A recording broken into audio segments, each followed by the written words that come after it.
it, guys. I told you this place existed. What'd I tell you? I've walked Linear Boulevard a million times. I've never seen the tracks. I don't remember seeing this place ever. God, look at all this cool stuff. 8-track tape. What are they selling? What is it? Look, it's right there. The cosmic pawn shop of La Raza history. This is where they pawn Mexicans. You're late. Excuse me? You were supposed to walk in here 10 minutes ago. We were? But then you guys are always late. Hey, it's called Chicano time, lady. Have some respect. Right. Anyway, the important thing is that you're here. I'll get the map here. Map? The map. What map? There's a map? You're here about the map, right? We don't know anything about no map. Yeah, we don't need no stinking map. You don't know anything about a map? No. I see, here it is. You guys are Culture Club, right? No, Clash. Culture Clash. Whatever. Premier Chicano comedy trio. Stars of stage and screen. Yeah, that's us. Uh-huh. It's 10 o'clock in the morning, right? It's 10 after. Well, read here. 10 a.m. 3 men enter the cosmic pawn shop of La Raza. They're looking for a map. What is this? The script of life. Here it is. I think this is the map you're looking for. Look at this. It's the official map of the Treaty of Guadalupe Hidalgo, published by J. de Sternal, New York, 1847. Guys, this is old. This map was to settle the Mexican-American War. Wrong, Herbert. This map was used by the United States to steal half of Mexico. You have a tortilla chip on your shoulder, you know that? Okay, senora, we're interested in this map because... Read on. Antigua residencia de los Aztecas. Aztecas. Antigua residencia de los Aztecas. This is a map. Aztecas. The football team? Aztecas. Aztecas. Antigua residencia de los Aztecas. Ancient homeland of the Aztecs. Aztecs. Wait a minute, guys. Aztlán. The myth of Aztlan was important in the 60s because we had become a displaced people. We were losing our language, we were losing our culture. We didn't have access into positions of power in the society. And so we had to find a way to turn that around. And one way to do it was to say, we have been here a long time. This is our land. We belong here. Our ancestors, our great ancestors lived here, passed through here, and that became a rallying cry that suddenly we could find a way to say, aquí estamos, you know, esta tierra es nuestra, and we call it Aztlán. And so the concept of Aztlán marks this identity of ours as being indigenous peoples and as being here since before colonization, since before the establishment of the United States of America, and since before the establishment of the Mexican nation. It has that importance of establishing a symbolic homeland that predates Plymouth Rock, the Boston Tea Party. It predates the arrival of Europeans, and that is part of the importance of this concept of Aztlán. We took the concept of Aztlán, the myth, the story, the vision, the hope, the search, and used it as a political goal. And we built an empowerment movement so that we took control of our political and social and economic destiny. We built a political party, El Partido de la Raza Unida, and proceeded to become the governors, establish political sovereignty, creating Aztlán. So we built the movement, the Chicano movement, and we created a political party to be the arm, the electoral arm of that, in the hope of trying to build a nation within a nation. You mean to tell me that this map shows the location of where Aztlán is? What did I just say? Excuse me, Earth Mother? I graduated from Chicano Studies 101 at East LA College. The other day I went to the store, I bought a Thomas Guide, and I'm looking in the A's, and I don't see Aztlán, I don't see a town, I don't see a street, I don't see a freeway, I don't see nothing that says Aztlán. Aztlán. Aztlán, guys. She's right, Aztlán. Ancient land of the Mexicas, located somewhere here in the American Southwest. This is where the Mexican Indians were. And then they went south and they created the Aztec Empire in Tenochtitlan in 1325 AD. Ring a bell? What does this got to do with us? This is what inspired the Chicano civil rights movement of the 1960s, which led to the sacred Plan de Aztlán, which led to the creation of the Movimiento Estudiantil Chicano Mexicanos de Aztlán, known as MECHA. You know what I'm saying? Are you feeling okay? Yes, I never heard you I'm talk feeling this way. fine. I'm excited. It is also the namesake of the Aztlán Trucking Company. Oh, God. Aztlán Track and Field Club, Aztlán Retread Tire Company located in Montebello, California. Rich, the calm down. epicenter of Chicanos just down the street. Rich, look, Aztlán really doesn't exist. It does exist. Look, it's a myth. No, it's not a myth. It's real. Well, according to this map, you know, it does exist, and it started here in, I don't know, Arizona. No. Look, Eastern Califas, Eastern California, right there. You put Coachella right after Well, Blythe. it looks right like there, it's in the south of Utah. Yeah, that's where they had the Aztlán Tabernacle Choir. That's not All right, funny. yeah. That's not funny. You're never gonna find it standing here. Even if this was the real map, why would we want to go search Aztlán? Why? Why? This is everything, Herb. This is our ancient Chicano roots. If we can prove that Aztlán exists, that our ancient ancestors resided there in the American Southwest homes, you know what that means? That means we're not immigrants, carnal. That means that we were here before there was ever an America. Rick, let's get out of here. No, this is, gracias, señora, but No, this is too weird. You're right, carnal. Simón. We gotta look for Aztlán. No. We gotta do it for la raza, carnal. Let's go, loquito. Go on my face, huh? Like, go on me before I kick your ass. Would you guys Wrong with just you, chill Rick? out? Come on, let's calm down here, guys. We're not gonna jump in a car and schlep all over the Southwest looking for some Indian ruins that might not even exist. I mean, come on. Look, you know what I think about all this? I think that we must go in search of this heroic original people of our homeland. Yes. We must tell the world. Yes. Go Navarro boy. It's our responsibility. Yes. It's our right. Our duty. Our destiny, carnal. Aztlán or bust. Chicano! Power! Chicana! Power! Ándale, let's go, Let's vato. go. No, wait a minute. How much do we owe you for this map? Consider it un regalito. Muchas gracias, señora. What's your name? Just call me Tony. Tony Tonancin, specialist in the life-altering experiences. Let's go, Brown Brothers. Vamos. You forgot something? Oh, the map. Here, take this with you, my dear. Gracias. Okay, gracias. Let me know what you find! Qué horror. In my 30 years of teaching Nahuatl, I have often been asked, what is a codex? A codex is nothing more than an ancient manuscript. In the case of Mesoamerica, that is the region of central Mexico and Central America, we have two types of codices. On the one hand, we have those written in indigenous script, that is in hieroglyphic form. These we call amoshli. That's the indigenous word for book. On the other hand, we also have codices that preserve oral literature and also information compiled from the natives. These are transcribed in Latin letters. When it comes to the amoshlis, there is one particular document. It's called the Codex Buturini, which outlines the migration of the Mexica from their homeland into the Valley of Mexico. This homeland is identified as Aztlán. If we examine the first page of the Codex Buturini, we would find depicted the 7 caves, Aztlán itself, and then a character on a canoe or boat going somewhere. Immediately to the right of that, we find the glyphic or hieroglyphic depiction of footsteps, which would suggest motion toward. Motion toward what? We also have a depiction of what we can identify as Culhuacan. So it's very clear that they went from the point of origin, Aztlán, to the Valley of Mexico, indicated here by Culhuacan.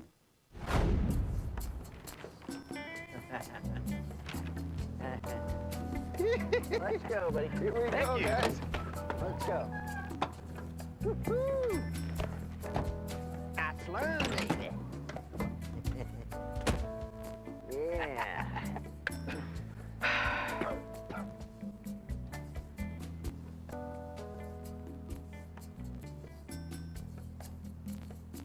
What are you waiting for? Yeah, let's get going. Where are we going? I thought you knew. I thought you knew. I thought you knew. I thought you knew. I thought you knew. I thought you knew. I thought you knew. I thought you knew. Baboso que no sabes dónde vamos a ir. Pero la señora nos dijo dónde íbamos y ahora no sabemos dónde vamos. Pero tú tenías la dirección.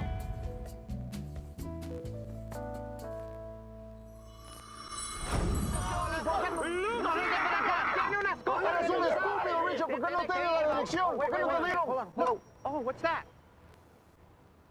What is that? How did it get there? Check this out, guys. This is the book the spooky lady had at the pawn shop. The Script of Life. What's it say? Yeah. Oh my God, check this out, guys.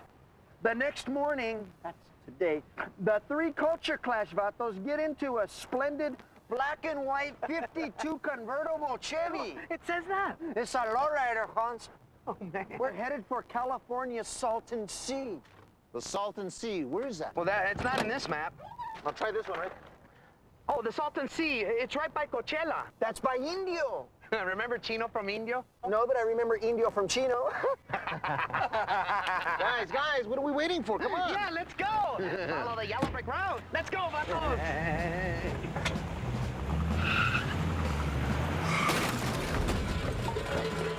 Hush. Hey, let's put on the radio.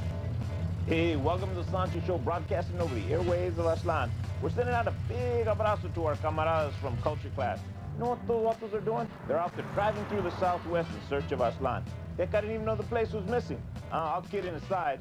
Our thoughts are with you guys. Who knows what dangers you might encounter on your trip.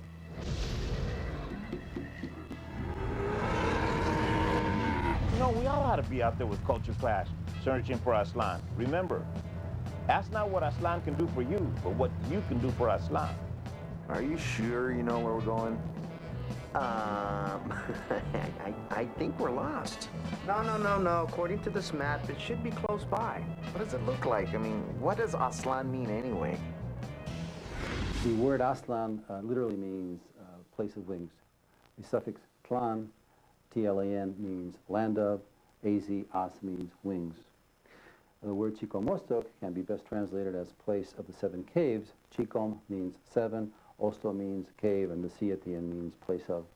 With regard to any metaphorical extension of these words, I think that Chicomostoc can be interpreted as the origin of 7 groups of people, given that the word cave, Ostot in Nahuatl, is often associated with the womb or origin.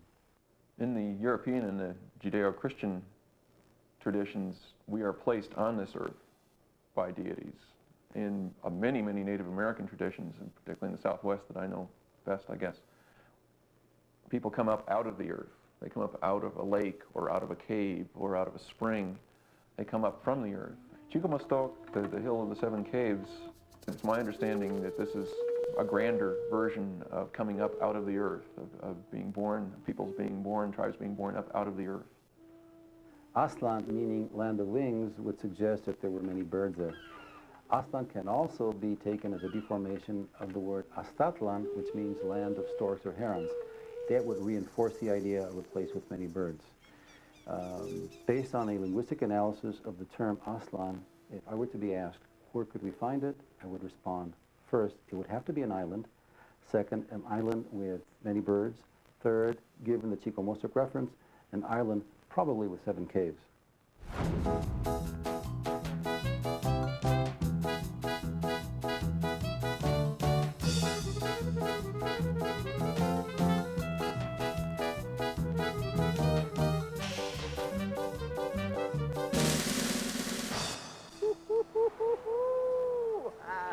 There it is. I told you guys, huh? That's it. Aztlán, man. Orale, this is it, the Salton Sea. AKA Aztlán, home of our ancient Mexica ancestors. It's an inspiration to us all. Fish tacos, anyone? This place stinks, man. I'd appreciate it if you did not speak that way about our ancient homeland. Yeah, what's wrong with you? Ana chica huele aquí. What did you just say? That's Nahuatl for Aztlán, love it or leave it. Come on, how can you guys be so sure that this is where Aztlán was? Herbert, look, it's a lake. Yeah? All right, there's an island. Look, caves. 7 of them. Okay, there's wild things flying everywhere. Look, herons and egrets and all these white birds. Don't you remember, Herbert? Place of white birds? Herons and egrets and birds, oh my. Herons and egrets and birds, oh my. Shut up, guys. Look, check this out. The Salton Sea is the largest body of water in California, measuring 45 miles long and 25 miles wide. It was created in 1905 when the Colorado River, swollen with floodwaters, overran an irrigation canal built to channel water into the Imperial Valley. So before then, there was no Salton Sea. Yeah, that's what it says here.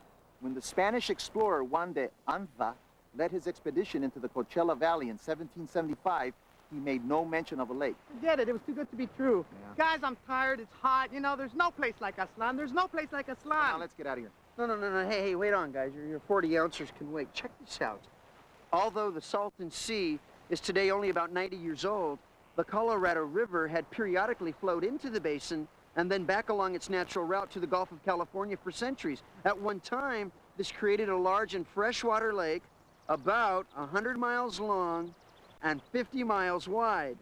So, was the Salton Sea the ancient lake of the Mexicans before they moved south to the Valley of Mexico? Well, the Salton Sea is the beginning of where you would want to try to locate Aztlán. It's ironic because the site of Aztlán has never been located after 500 years after the conquistadors came to this continent. I think there's good reason to believe that Aztlán existed, and probably the early historians were right in locating it in the southwest areas. The Salton Sea now is the biggest lake in California, but it's really tiny compared to what it used to be. When it used to be what we call Lake Cahuilla, it was watered by the Colorado River, and it covered the entire Coachella Valley, the Imperial Valley, the Mexicali Valley. So it was a lake about 5 times as large as the Salton Sea now. So it was a huge body of water. It was larger than the Great Salt Lake. It was larger than the San Francisco Bay. The place that makes an awful lot of sense to me because of the scale and size and because of its intermittent dry and wet periods is probably Lake Cahuilla, which is in the Coachella Valley. Lake Cahuilla was in fact a place for both marshes and reeds and for herons and thousands of waterfowl. But what's interesting about Lake Cahuilla is that it ebbed and flowed over time, so that you have periods of 100 and 200 years in which the lake bed dries up totally, driving populations out into the Colorado Delta and certainly south. The Colorado River Delta is sort of like the Nile Delta in North Africa, where it's constantly being refreshed by the flow of the Colorado, and the soils are being refreshed and replenished. And there's lots of water, which is a long growing season. It's a low desert, so there's a long growing season, lots of sunlight, lots of water. That's a good combination for crops. And the Native American people that lived down there did quite well. This would have been an important trade area for the Southwest, both the upper plateau Southwest and the lower Southwest in Arizona and New Mexico, to trade with California, which would have been on the other side of Lake Cahuilla, and also to trade with Mexico down the coast of the Gulf of California. You know, there's probably a dozen lakes just like this in the Southwest. Hundreds! Thousands! And any one of them could be Aztlán, you know, and we can't visit them all. Well, where do we go next? The book! The Script of Life. The lady, you were so right. That lady gave this to us. Here we are. Having spent a delightful morning at the Salton Sea, the boys head out to their next destination. They have heard of ancient ruins located in a remote area of the New Mexico desert. We have? We have. The place, Chaco Canyon, was once home to the Anasazi. Searching for Aztlán. Searching for Aztlán. From the A to the Z to the T to the L to the A to the N. Aztlán. Gotta find it.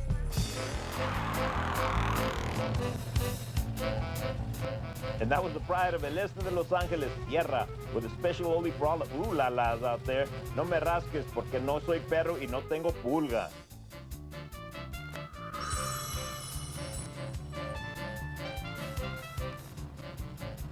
Hey, here's some calientitos for you. The Aztlán Intercontinental Satellite Tracking System has just spotted the camaradas from Culture Class out in the middle of the Arizona desert. But it looks like they're running into a little problem out there. Que agüite. Holy moly maroli! Now what? Not only do we have an overheated car, but our fan belt is shot. Oh, man, ain't that a canine female? Here we are in the middle of the Arizona desert with an overheated car, no fan belt, no more nachos. What else could go wrong? Don't ask no more questions, okay, Sparky? Man, if this were a Hollywood movie, a tow truck would appear out of nowhere and get us out of this jam. Wrong. If this were a Hollywood movie, there wouldn't be any Chicanos in it. Guys, I hate to tell you this, man, but this whole thing is crazy. I mean, here we are, 3 grown men in the middle of the desert, looking for what? An illusion, a myth. A fantasy, a dream. A mirage. That's it, guys. You know, I'm sorry, I'm disgusted, man. Someone call me a cab. You're a cab. Adios. Hold on there, Herbie. Is that a mirage we're looking at? That's a tow truck. That is a tow truck. Tow truck, homie.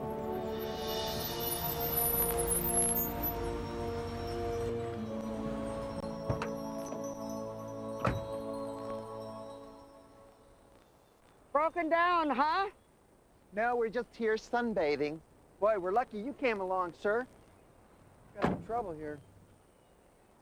Yeah, I think it's the fan belt, and it's overheating, too. Bet you guys had abandoned all hope, huh? People get confused, they lose their bearings. First thing you know, they're thinking it's all over. Despairing, downhearted, discouraged. Don't they bother to think that there's these modern devices now? Motor, sonar, satellite tracking, radar, load jack. I've been tracking you for an hour. For an hour? It's my job to fix things around here. Did you say fan belt? Yeah, the fan belt's broken. Nothing wrong with this one. Looks good as new. Yeah. Engine as cool as an igloo. But you know, sir, we had a flat.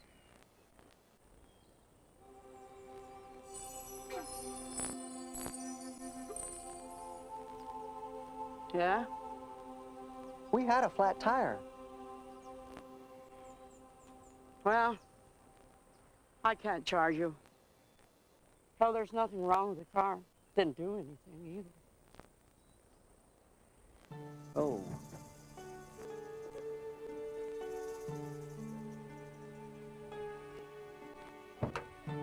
You know something, fellas? That tow truck driver looked all familiar.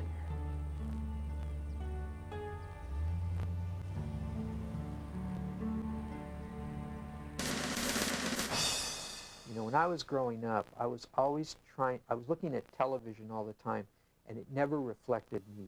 It never gave me worth. It never said I was just like them, because I wasn't blonde, I wasn't tall, I wasn't blue-eyed, I didn't live in the kind of neighborhoods that were on TV. So the message was always constant, that I could never be as good as the images that were being portrayed.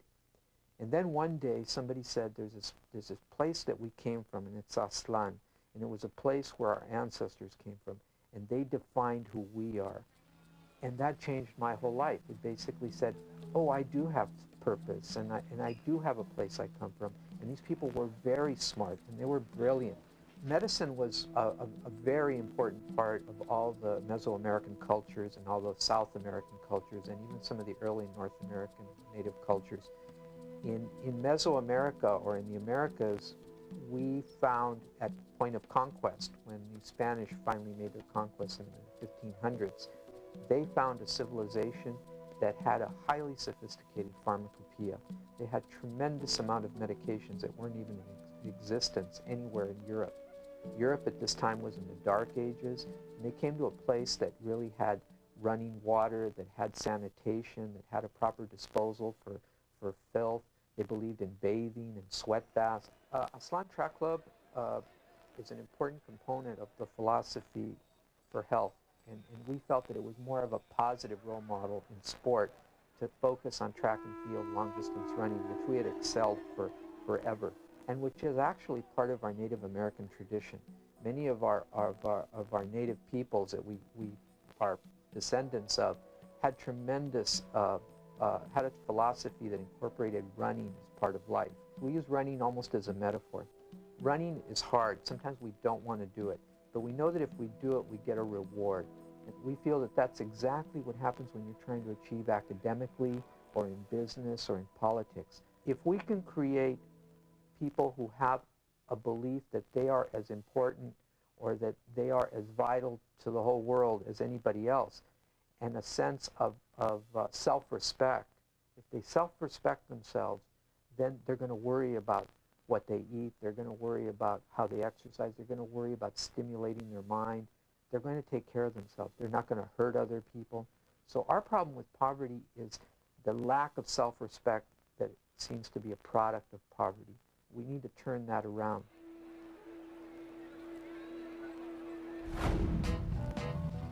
Hey, we're back on the Sancho Show, and that was that Lobo's classic. Your love is like a bowl of menudo, hot, spicy, and good for my lonjas. Hey, we're still tracking the Culture Clash expedition, and we find the dudes now in Nuevo Mexico. And remember, no matter where in Aztlán you find yourself, estás en tu casa. We didn't cross the border crossed us.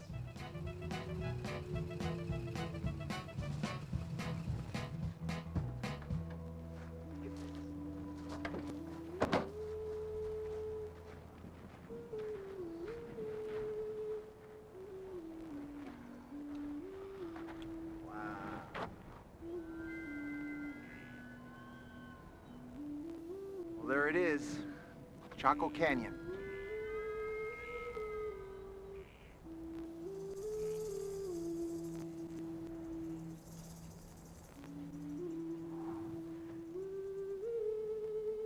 Check it out. The word Anasazi is a Navajo word meaning ancient ones or ancient enemies, and is used to describe the ancestors of the current Pueblo peoples in the Four Corners area of the Southwest. Around the year 700 AD, the Anasazi gave up their nomadic life and began to build sophisticated Pueblo and cliff dwellings. By the year 1100 AD, Pueblo Bonito, one of the most striking of their buildings, had attained a height of 4 stories and contained more than 600 rooms and kivas.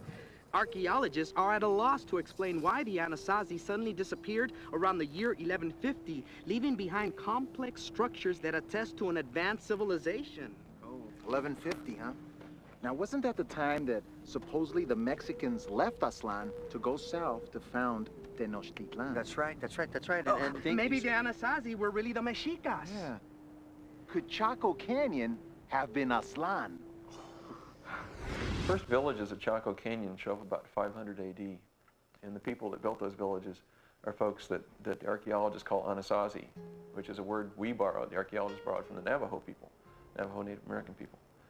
The big towns that you see in Chaco really kick in about 1000 AD, 900 to 1000. They start building these enormous masonry buildings that are incredibly impressive today. Cover a couple of acres and have 1,000 rooms and go up 5 stories tall. The people of Chaco, if one takes a look at Chaco in terms of what it is it a religious center? Is it a trade center?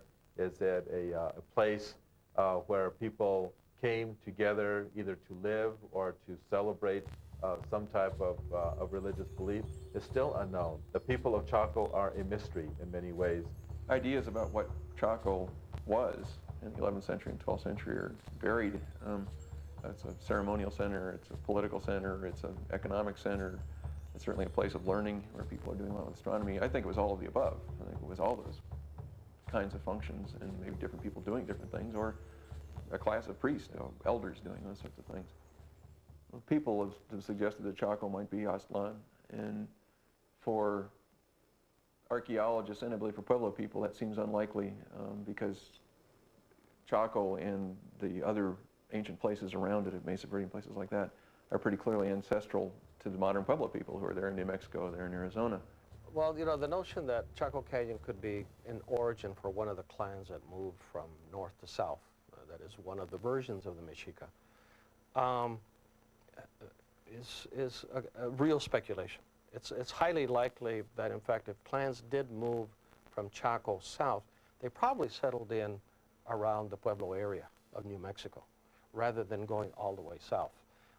There's a huge river there, it's called the Rio Grande, and it's more than likely that populations moving from Chaco going down south would have stayed in the Rio Grande area rather than going all the way south. So I kind of doubt it. But there are stories from the Pueblo people and some archaeologists like myself who think that part of Chaco might have split off and headed a little further south. And before they gelled as those modern Pueblos, people split off, clans split off, villages split off. Some of them went further south and they don't know where they went, which is a very interesting story. I think some of those people went down to Casas Grandes in northern Mexico, and then where did they go from there? I don't know. So we don't know for sure. Well, so much for that. Now what? Can we go home now? No! No! Y no! No, we can't just go home. We can't just give up our search for Aztlán. We've worked too hard. We've come too far. Richard's right. What does the book say? Well, it says discouraged, but not willing to give up. The Culture Clash boys decide that they need more information about Aztlán.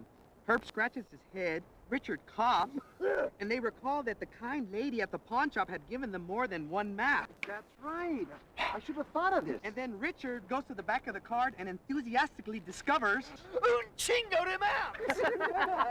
Look at all these Holy maps. moly moly! It's an expression. Look at this, guys. Here's a map dated 1768, and it shows a place called Lake de Guayo.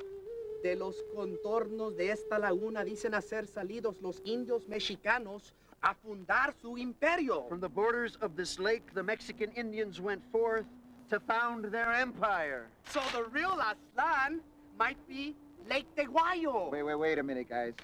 Who made these maps in the first place? AAA?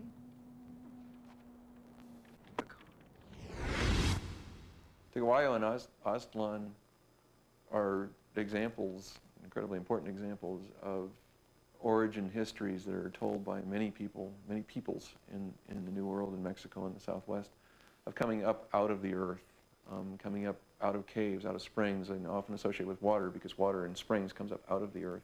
Teguayo to the Pueblo Indians and to the Utes was a place that was associated with the lake and also a place where man originated from the earth.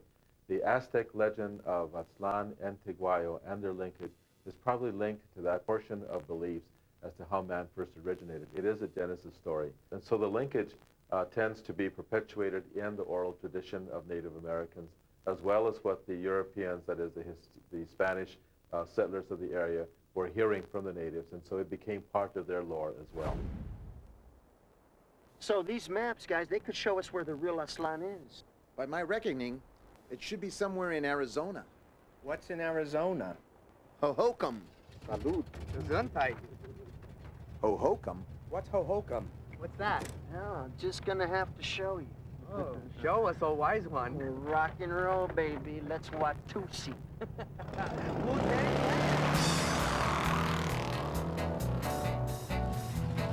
Hey, and that was Little Joe himself, Mr. Tex-Mex, doing his famous one. Just because they call you chancla, that doesn't mean that you can walk all over me. Here's another flash for you. We just received a report. The Culture Clash is on the move again. This time they're in Arizona. Still searching for Aztlán. Remember, tengo Aztlán en mi corazón. I first heard about Aztlán and the idea of Aztlán when I was in high school, and my older brother was taking me to different Chicano events. And to me, the first time I heard the word Aztlán was something that was trying to, a way of making Chicanos, Mexicanos in this country feel that we had a right to be in this country versus treated as foreigners. You know, as migrant farm workers, my dad would load us up on a flatbed truck and we'd go from town to town and pick whatever crop was coming up, and we moved from school to school. So I didn't have friends that I grew up with. My friends were my family. And so when we were in San Jose, and I had the very next sibling to me, my mom, my mom's youngest at the time. I was about 4 or 5 years old, baby, newborn baby, and he died when we were working in the camps of San Jose because my mom didn't have access to health care, And all I know is, in terms of my vision, is seeing a small coffin, and that my parents couldn't afford to bury him. They had to go to the local priest to have him buried. I think about my dad when he had to negotiate with the contratistas, and we'd all be sitting around, and I knew we had to work really, really hard. and the contratistas like chincing us down to pennies. You know, what were pennies for them, it was like food on the table for us. My role as president of this local is to, you know, find, you know, tread new ground in the area of struggle, you know, struggle for workers in this industry. The overwhelming majority are Mexicano and Latino immigrants. The new Otani Hotel was the first major hotel built non-union in downtown Los Angeles. New Otani started a trend towards workers not having union rights and not being part of the union movement. Latino hotel workers versus very, very wealthy, powerful corporation. I think it's important that when a corporation like that takes on the housekeepers and the dishwashers and the cooks, that they not feel they could squash us, that they could stop them, and that there aren't going to be any repercussions to it. We're not going to stop until we win that, until they win that fight. And it's been a message to the to other companies that, you know, we're not as powerful as them, but we're going to go on as long as it takes.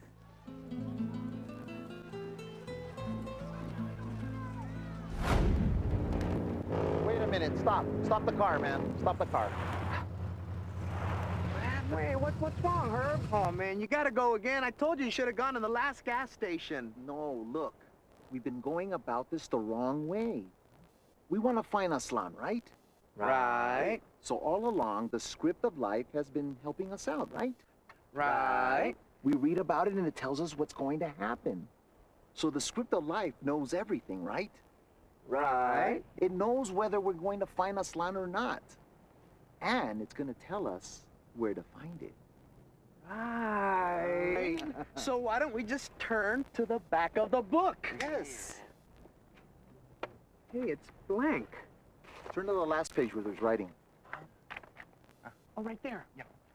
The culture clash boys stop their car in the middle of the desert and try to cheat by looking at the end of the script of life. Instead, they discover that to find the true Aztlán, you must struggle. That's part of the deal. There are no shortcuts to finding Aztlán. You hear that, boys? The struggle continues. Well, we gave it a shot.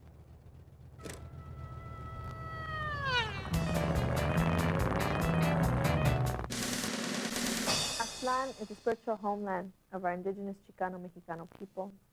It's not a myth, but it's a reality. It's a reality in the way that I live, that I raise my children. Aztlán is where the truth lies. I believe it's important to educate our youth on the cultura, but not only the historical aspect of the cultura, but the practical use of those cultural teachings that we receive from our ancestors. The role of women transmitting culture is vital because women are the caretakers, the cooks, the doctors, the teachers to our children. And there's something that we call the panemwani, which is everything for which we live for. It's the 4 directions. And in these 4 directions, the teachings talk about the way that we should educate, the way that we respect each other, teaching young women to respect each other as women, teaching young men to respect each other as men, and then both sexes respecting each other. Throughout the generations, we've been taught to conflict and to become addicted to conflict. And many times, if we do not begin to heal a lot of those wounds within our youth, the conflict will continue. And that's what we see now, the barrio warfare and a lot of internalized oppression and internalized sexism.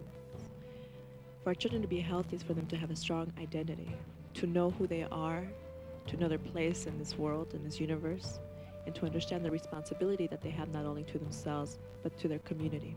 So it's important to raise children that are healthy. Hey, and this is Sancho again on the airways of Aztlán. Remember, Raza, if you don't get down with the libros, you're going to end up with a burro.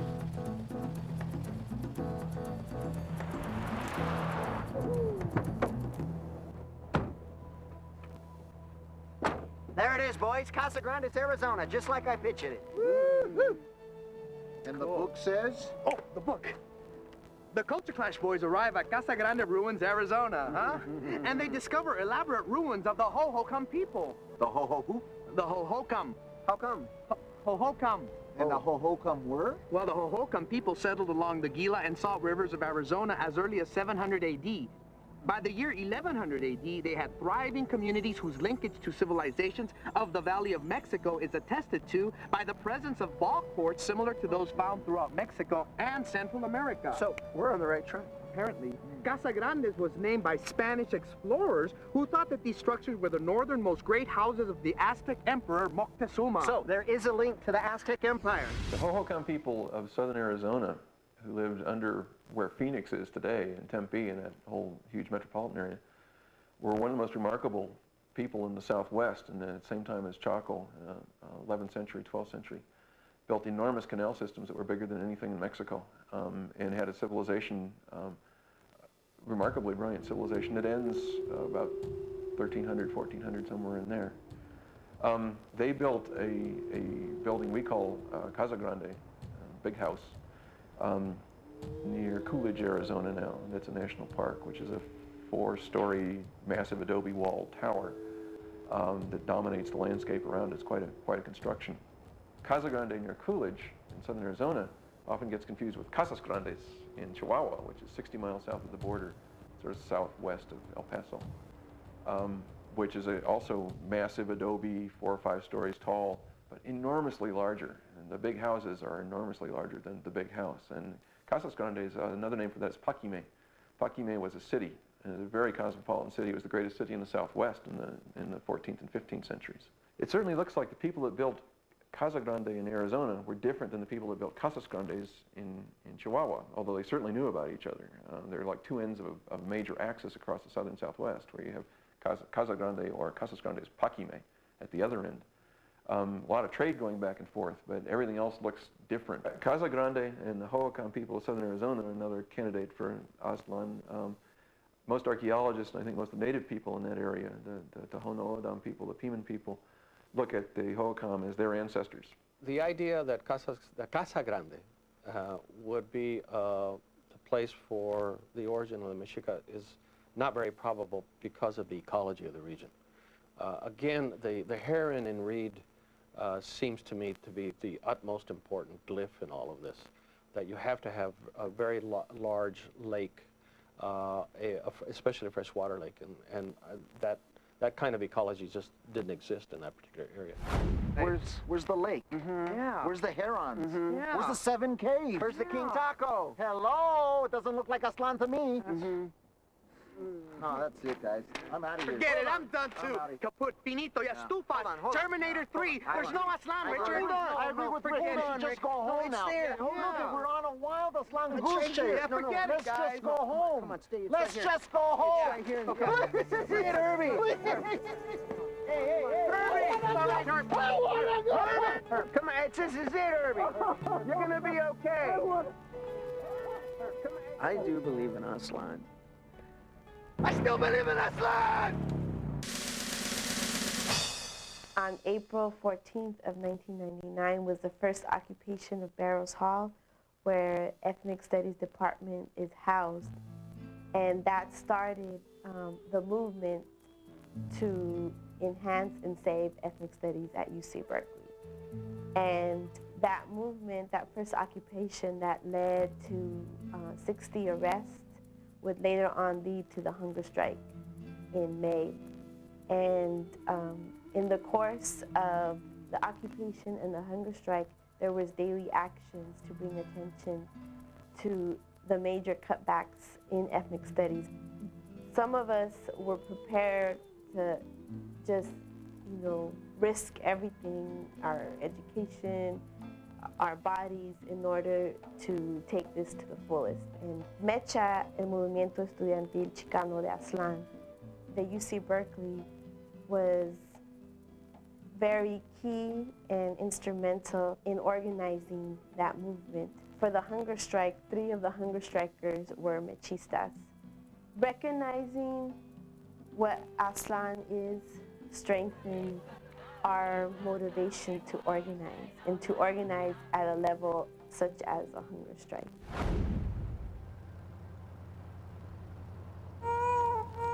You guys hear something? I told you I hear something, man. Right there. Hey, wait. There's something over by that tree. Let's pull over. Be careful, be careful. Whoa! Viva la raza! Holy moly maroli! You guys just get him out. Take it easy, veterano. Hey. Órale. Take it easy, homie. Thanks, carnales. Hey, take it easy.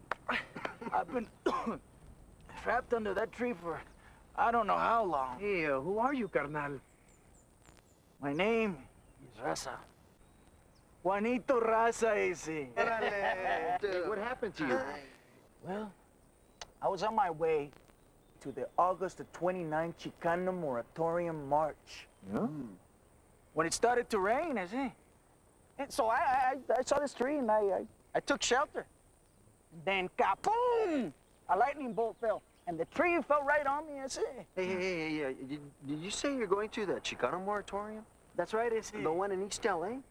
Hey, you vatos going? Hey, Rip Van Winkle, how long you been underneath that tree exactly? Why, did I miss the march? By about 30 years. 30 years? Yeah, the march was in 1970. Guess I have been asleep for a while. It's like I've been in a deep sleep. But when I heard you guys talking about Aztlán, boom! That woke me right up, you see. Say, about those 30 years, did Cesar Chavez ever become president of the United States yet? No. But we registered a lot of people to vote, and we elected a lot of Chicanos to public office, right? Si se puede. Si se puede. Si se puede. Hey, and now let's get serious. What about gang warfare, drug abuse, high school dropout, unemployment? Did we ever solve that problem? No, not yet, but we're working on it. Didn't you say that Chicanos were elected to political office? Yeah, but... Well, what are all those pendejos doing about the problems in the barrio? Oh, no, you know, these politicians are trying, but they, making it worse sometimes. Híjole, que agüite! Take it easy. Agüito ese! Take it easy, veterano. Take it easy. You know, we have to build Aztlán ourselves. Yeah. It's our responsibility. Órale. He's right. I mean, this is our responsibility to build Aztlán. We have something to do. We have something to complete what we came out to do, to look for Aztlán. Que viva la raza! You're right. You know it's You inspired us, You man. inspired us, veterano. Look, we got to get back on our journey. You need a lift anywhere? This journey is my manda. I have to walk it on my own or it don't count, is it? I understand. We respect it. So, I'll catch you vatos later. All right, homie. Hey, veterano, maybe we'll catch you on the rebound next time, all right? Yeah. Hey, what are you gonna do when you get to LA? Well, I got this script, see? It's about a Chicano rock and roll singer named Richie Valens. Right. You know the vato? Yeah? Yeah. It's gonna make a good movie. Richie Valens, but you know, they already did it. I mean, it's gonna be a great movie, you're right. Good luck, man. Good luck. ¡Viva la raza ese! Pacoima! ¡Viva la revolución! Nice wheels ese! Firestone, Owens. Bam, ba, bam, ba. Bam, ba, bam, ba. Bam, ba, bam, ba. Yo soy chicano, tengo color. Americano, pero con honor. Cuando me dicen que hay revolución. Trippy dude, huh? Guys, go look for Aztlán. Aztlán or bust. Pinky. Searching for Aztlán. Searching for Aztlán. From the A to the Z to the T to the L to the A to the N. Aztlán. Gotta find it. And in many cases, one has to keep in mind that the Indians were telling the Spanish explorers stories about places of rich civilizations to get rid of them, to tell them, poquito más allá, over the hill, beyond the ridge, beyond this great plain, you're going to find Gran Quivira. When you take a look at the writings of Father Alonso de Posada in the 1670s, Posada comments upon having met an Indian who had been a captive of the people of Teguayo, and his name was Juanillo. And he says that Juanillo tells him that somewhere up north, between 600 or 1,000 miles northwest of New Mexico, there is a place with a large lake that has been settled by many, many people.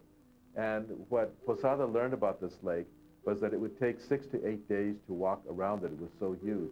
And around this lake, according to Juanillo, were many people who spoke many different languages, as well as people from New Mexico who had been captured and had been taken into those particular tribes.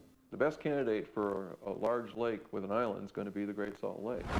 Hey, and this is Sancho again on the airways of Aztlán, and that was also Motley's version. I'd walk a mile for your mole, baby, but just don't treat me like guacamole. Hey, and I got a report for you. Culture class has been spotted on Interstate 50 in Utah. Utah? What's in Utah? The Great Salt Lake, Menzel. Not only that, there's an island, a big island with caves and herons.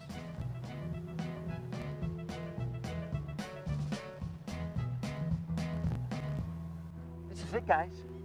Antelope Island. Or as we know in Nahuatl, this is Aztlán. Antelope Island, the largest island in the Great Salt Lake. The island is a great spot for swimming, boating, and bird watching, and hiking, especially to several caves located on the island. Perhaps the greatest asset of the state park is the wildlife. In addition to a herd of 600 bison, deer, coyotes, and antelope, the island attracts numerous migrating and nesting birds, including the egret and the great white pelican. Well, that's something the Mexicas would have remembered. The white pelicans. Remember white wings? Read on, my brown brother. The island is known to have been inhabited by early Native Americans who lived throughout the state of Utah from 700 AD to 1250 AD. They moved from their Utah home sometime around 1250 AD for reasons that remain a mystery. Oh, no, that's no mystery. They went to go build Tenochtitlan. Now, they heard the Mormons were coming. See, there we go again, guys. I mean, this could be Aztlán, but then again, there's no way of proving it one way or another. Aztlán could easily be the Salton Sea or Casas Grandes. I vote for Chaco Canyon. I vote for all the Indian casinos. Maybe we'll never know where Aztlán is.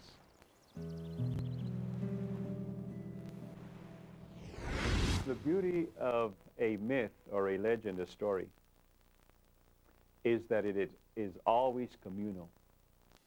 Stories belong to the people. The myth of Aztlán belongs to the people. And it's a story that doesn't necessarily have to be understood rationally. It's understood in the heart. And so we have a leap from the 60s when we first started talking about Aztlán to today, and the young people are still carrying that on. Why? Because it filters throughout the community, and they want to know what it is, what it means to them.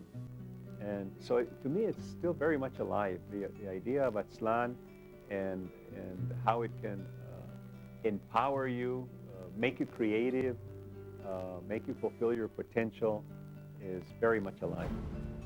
You know, maybe there's no way of knowing. I mean, maybe that's the point, Herbert.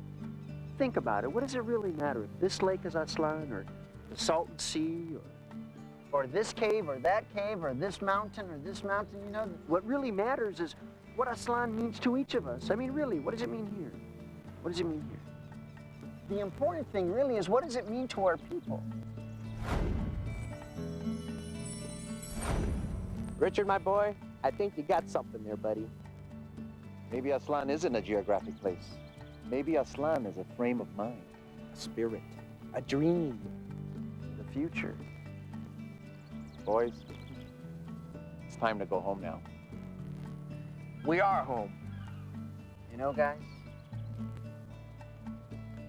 there's no place like Aztlán. There's no place like Aztlán. Let's reflect.